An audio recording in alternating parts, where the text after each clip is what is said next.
Aspirants, welcome to Dinner the Study. Here, I Pooja Panjwani, your mentor for CUET PG Commerce. Basically MCom के entrance exam के लिए जो हमको CUET की तैयारी करनी है उसकी मैं आपकी मेंटोर हूँ on डेनेट study platform.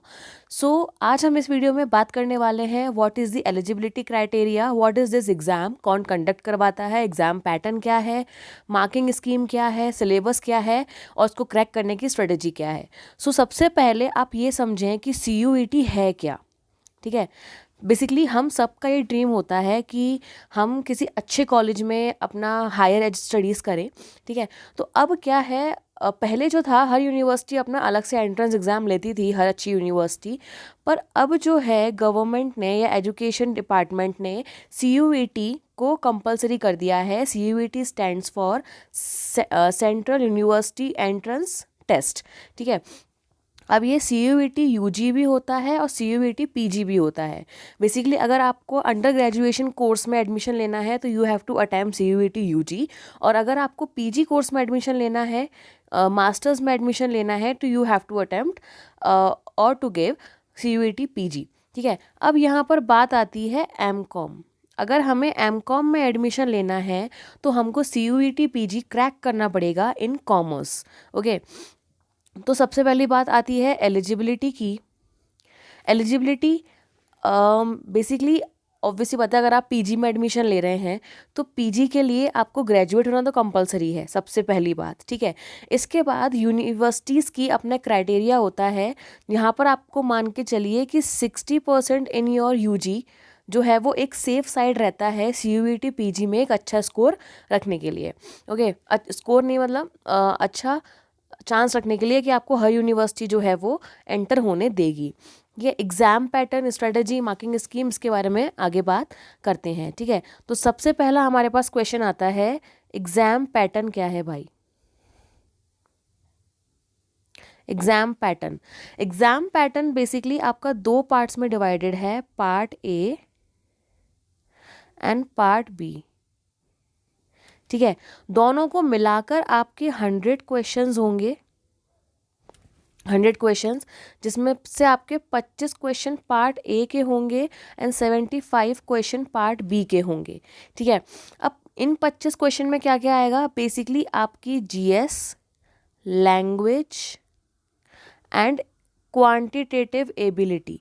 Basically GS में आपका करंट अफेयर्स, जनरल नॉलेज, ये चीज़ें आ जाती हैं. लैंग्वेज में आपका इंग्लिश की वोकैबलरी आएगा एंड क्वांटिटेटिव एप्टीट्यूड में रीजनिंग एंड मैथ्स. ठीक है, जो पार्ट B रहेगा वो रहेगा आपका सब्जेक्ट स्पेसिफिक. अगर आपने MCOM में एडमिशन लेना है तो कॉमर्स. ठीक है, MA इकोनॉमिक्स करना है तो इकोनॉमिक्स, MA साइकोलॉजी करना है तो साइकोलॉजी एंड सो ऑन. ठीक है, तो 75 क्वेश्चन रहेंगे आपके पार्ट B के, 25 क्वेश्चन रहेंगे पार्ट A के. ठीक है, अब बात आती है कि भाई मार्क्स, कितने मार्क्स का ये पेपर है. तो ओवरऑल जो है, ओवरऑल ये आपका रहेगा 400 मार्क्स का. अभी हमने बात की कि 100 क्वेश्चंस हैं. ठीक है, एंड 400 मार्क्स है, तो सिंपल सी बात है कि 4 मार्क्स जो है वो ईच क्वेश्चन का रहेगा.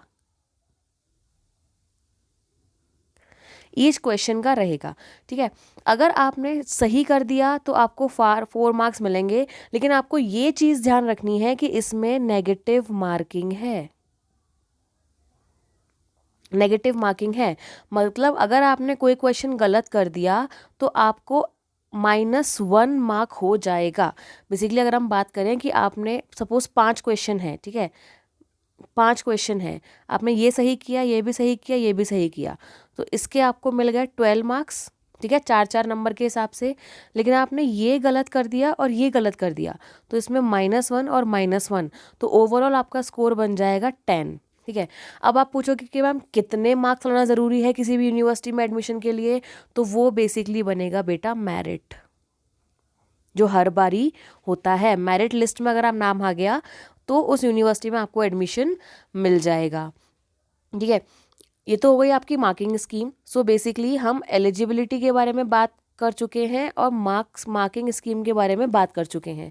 अब बात आती है आपके सिलेबस की कि एमकॉम में एडमिशन के लिए या CUET PG क्लियर करने के लिए आपका सिलेबस क्या है, आपने पढ़ना क्या है। ठीक है, तो उस सिलेबस के बारे में एक बार बात कर लेते हैं। सिलेबस का फाइल ओपन करती हूँ।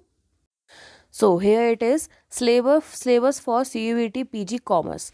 ठीक है, अब इस चीज़ को आपने ध्यान रखना है कि आपने बीकॉम के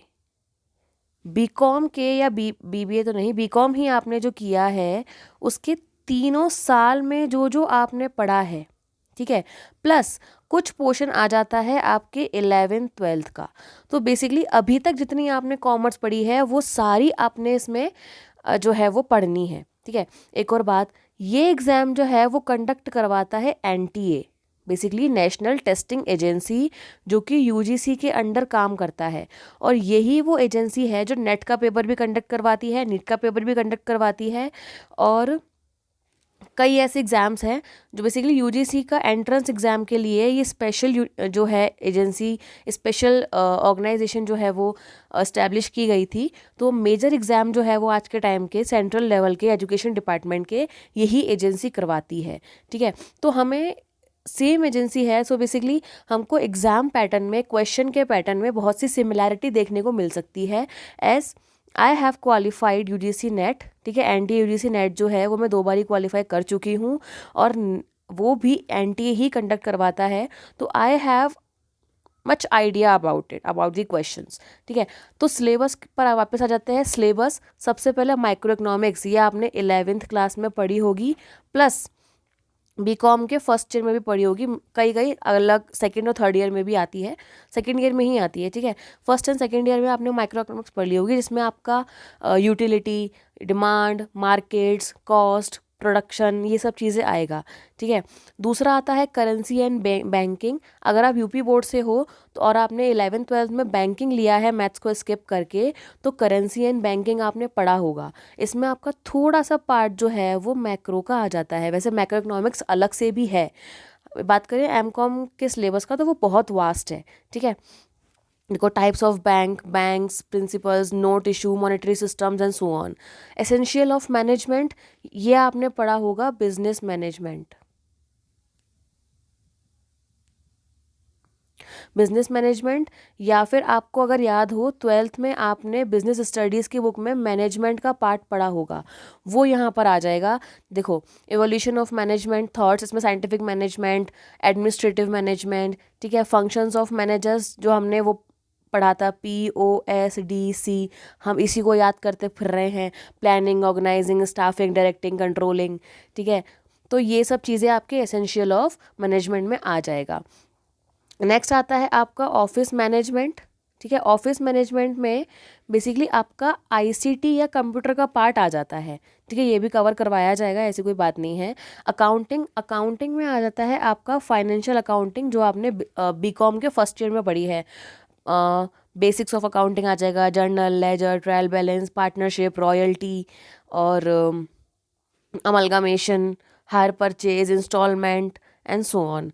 ठीक है, नेक्स्ट आता है आपका BO, बिजनेस ऑर्गेनाइजेशन। ठीक है, बिजनेस ऑर्गेनाइजेशन में आपकी चीज़ें आ जाती हैं, कुछ तो 11th के BO वाली, ठीक है, BS वाली, और कुछ आ जाती है ग्रेजुएशन के बिजनेस ऑर्गेनाइजेशन वाली। इसमें आ जाता है आपका business, what is business, types of business, organizational process, departments, मतलब बेसिक चीज़ें, है ना। नेक्स्ट आता है स्टैटिस्टिकल मेथड, जो आपने बिजनेस स्टैटिस्टिक्स पढ़ा होगा, बिजनेस स्टैटिस्टिक्स।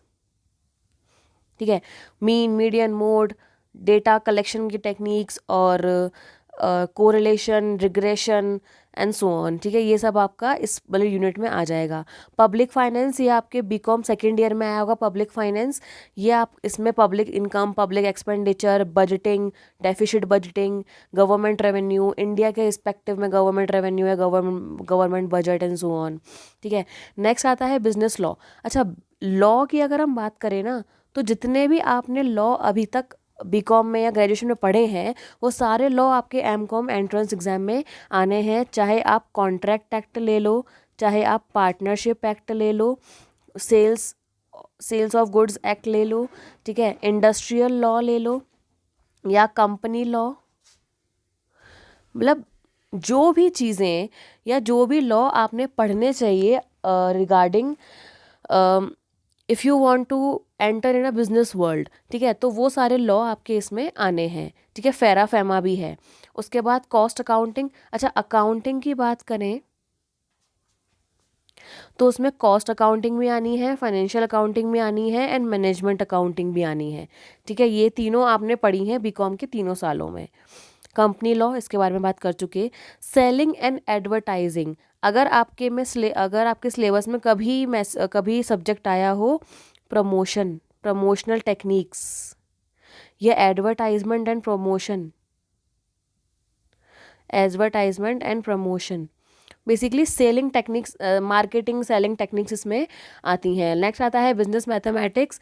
ये आपने क्लास 11th का बिजनेस मैथमेटिक्स पढ़ना है बेसिकली। जैसे कैलकुलस हो गया, ठीक है, ट्रिग्नोमेट्री हो गया एंड सो ऑन, ये भी कवर करवाया जाएगा, ठीक है। Next insurance law and accounts, law के बारे में बात कर चुके। इनकम टैक्स भी हम पढ़ चुके हैं बीकॉम के सेकेंड ईयर में, ठीक है। कम कम कंटेम्प्रेरी ऑडिटिंग पढ़ी होगी थर्ड ईयर में, ठीक है, ऑडिटिंग पढ़ी होगी थर्ड ईयर में। नेक्स्ट आता है इंडियन इकोनॉमिक स्ट्रक्चर, ये आपका इंडियन इकोनॉमी ट्वेल्थ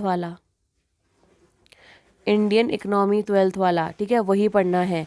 देखो, Indian agriculture, nature of Indian economy, ठीक है, problems, 5 year plans, rural poverty, ठीक है, और सो ऑन जो हमने पढ़ा था, money market, capital market structure and so on. Next आता है आपका मार्केटिंग एंड फाइनेंस, जो मार्केटिंग मैनेजमेंट थर्ड ईयर में चॉइस में था, आपके कॉलेज में हो भी सकता है, नहीं भी हो सकता है।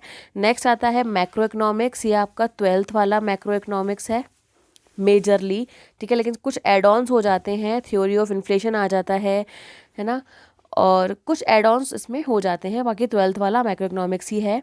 ट्रेड इन इंडिया, ये भी आपके इंडियन इकोनॉमी का पार्ट है, इसमें आपका इंपोर्ट एक्सपोर्ट और इंडिया के रिस्पेक्टिव में क्या चीज़ें हैं वो सब आ जाता है।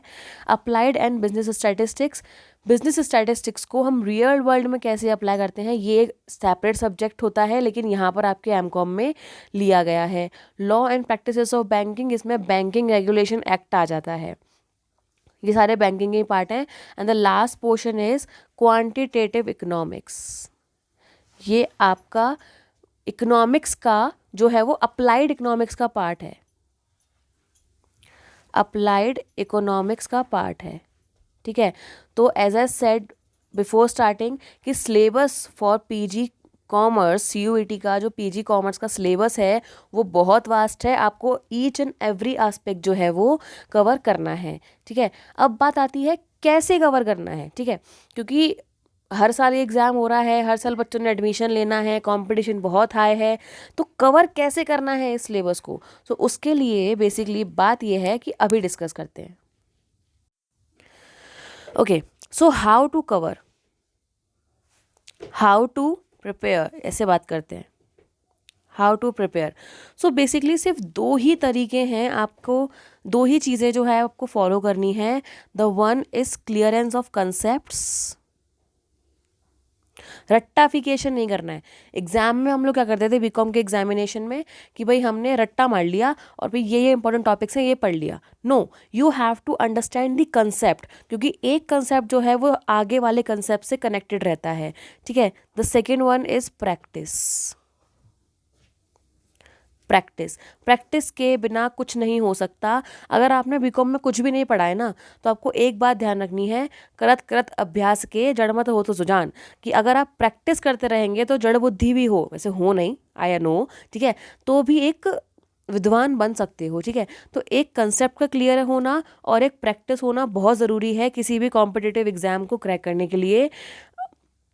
If I tell you about myself, तो I have qualified more than 5 government exams, ठीक है, जो कि टीचिंग लाइन में ही है। तो कंसेप्ट का क्लियर होना, आई नो कि कंसेप्ट का क्लियर होना कितना ज़रूरी है, अगर हम रट्टा मारेंगे तो वहाँ पर जाकर सब कुछ उड़ जाता है, ठीक है। अब बात यह है कि what DNS is doing for you about your exam या for preparing to help preparing your exam. So here it is.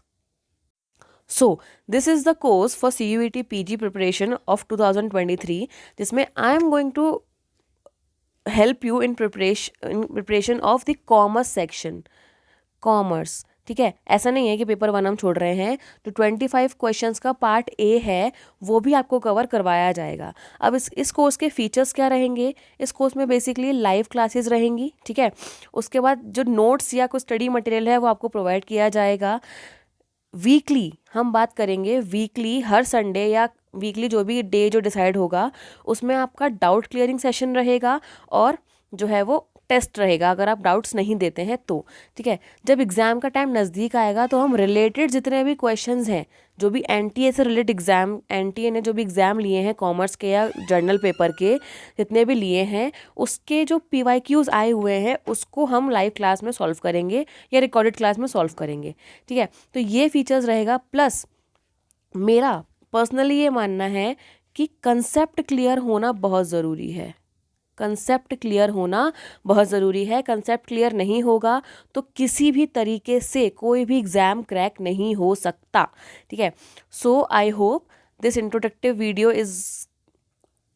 Was really introductory and informative. ठीक है, अब बात यह है कि ये वीडियो आपको मिलेगा यूट्यूब पर एंड क्लासेस होने वाली हैं ऐप पर भी। और बेसिकली यूट्यूब पर हम informative video, demo videos, marathons and कुछ क्लासेस भी चलाने वाले हैं। So if you like this session you can like, subscribe and you can share the channel to your friends as well. ठीक है, so have a nice day, take care, bye bye, keep learning.